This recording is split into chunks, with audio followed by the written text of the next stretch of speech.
Hello everyone, DarkChiron here, and this is the Homeworld Remastered Let's Play. So far, I'm only planning on doing Homeworld 1, however, I might do Homeworld 2, but I've never played that game before, oddly enough. As much as I love Homeworld 1, I never played Homeworld 2, mainly because I never knew it came out. But we shall see. I've played Homeworld since it first came out, which is way back in 1999, back when I was in high school, which kind of gives you an idea of how old I am at this point. But the reason why the game really appealed to me at first was it's a real-time strategy game, and real-time strategy games tend to, in any example I can think of, be two-dimensional. The vast majority of them take place on a planet, on the ground, and they are all two-dimensional. I can't think of any that are three-dimensional. And that's what Homeworld is. It's a space real-time strategy game that's fully three-dimensional.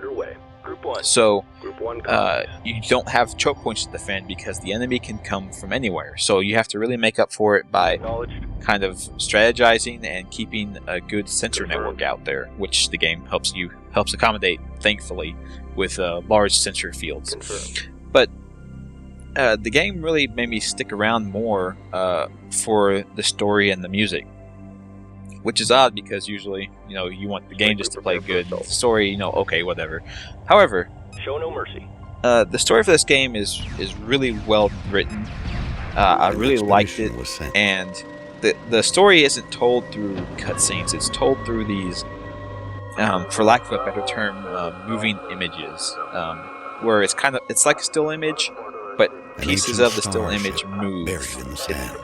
I'll be showing one in the video, so it'll make sense, hopefully, to you guys. I like the story a lot.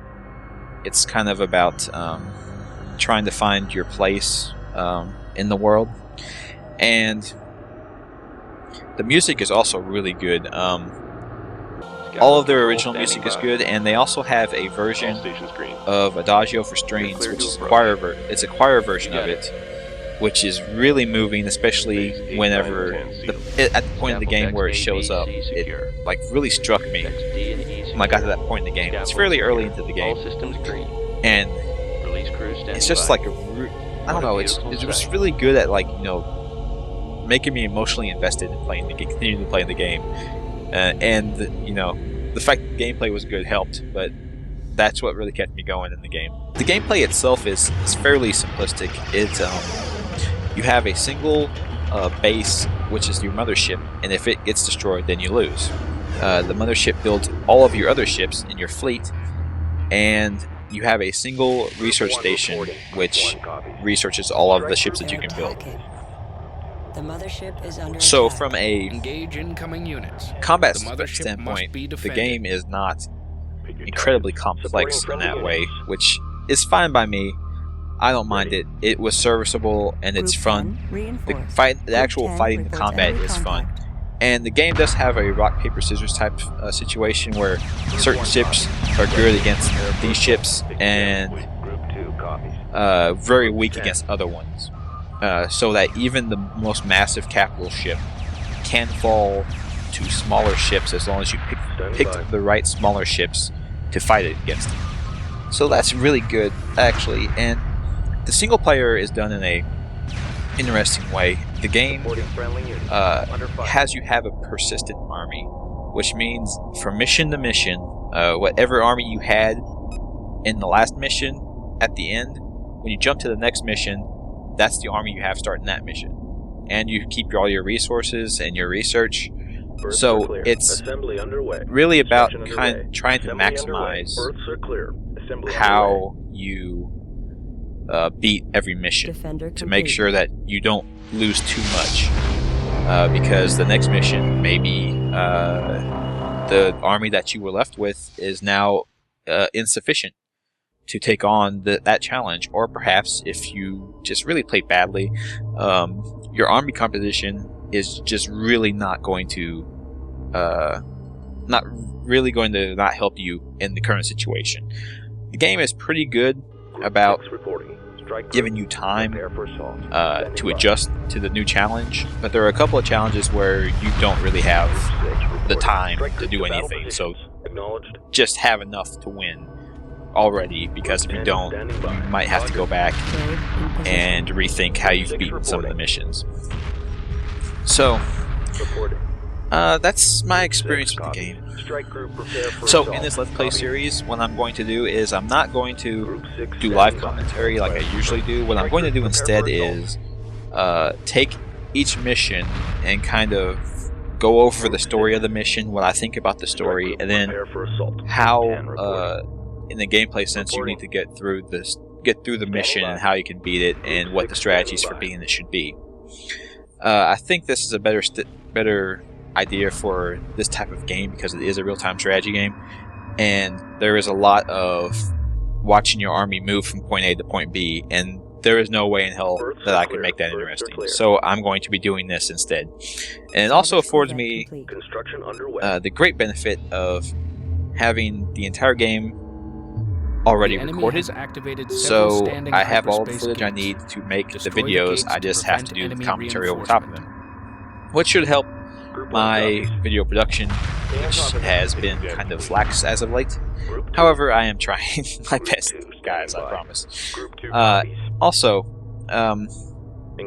like I have great love for this game, and the remastered thing really did a lot to improve it. It bumped everything up to the high definition standards that we have today, because when it first came out, you know, in the long ago of the 20th century, our media came on CDs, and everything had to be highly compressed to fit on the CD. So you lost a lot of quality. However, now they've redone all of the graphics to be, 1080p graphics, and they've redone all the audio to be lossless format. So everything sounds better, everything looks better, and they redid all of the little cutscene images as well to make them all look better.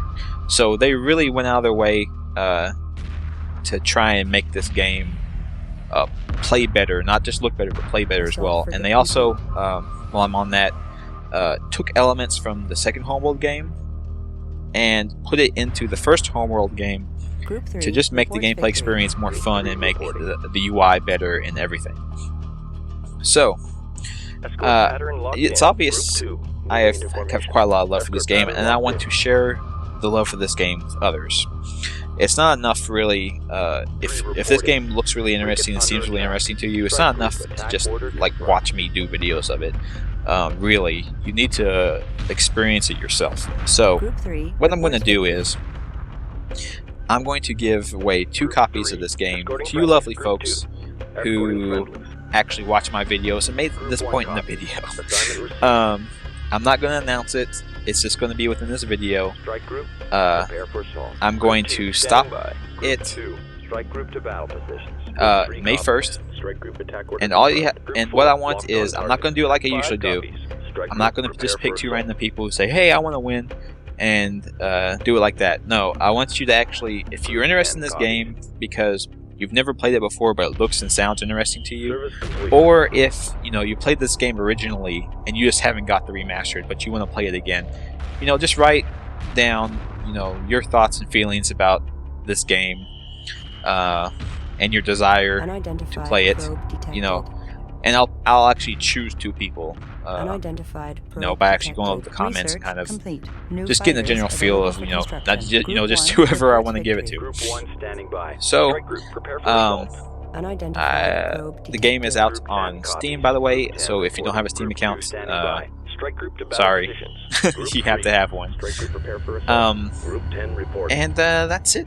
So hope you all have a good day. Hope you all enjoy the videos, which should be coming up the day after May 1st, which is the day after this ends, because I would like for people to be able to play the game before the videos come out, because I want you to see things before, see things yourself before watching my videos. Hopefully you'll still watch my videos and not be like, oh, I'll play that game. I don't need to see him, because Come on, guys. I make good stuff. Attack bomber complete. Alright, I've screwed around enough. Thank you all. Thank you all for your viewership. I hope you all enjoy the videos, and I'll see you next time. Attack bomber complete.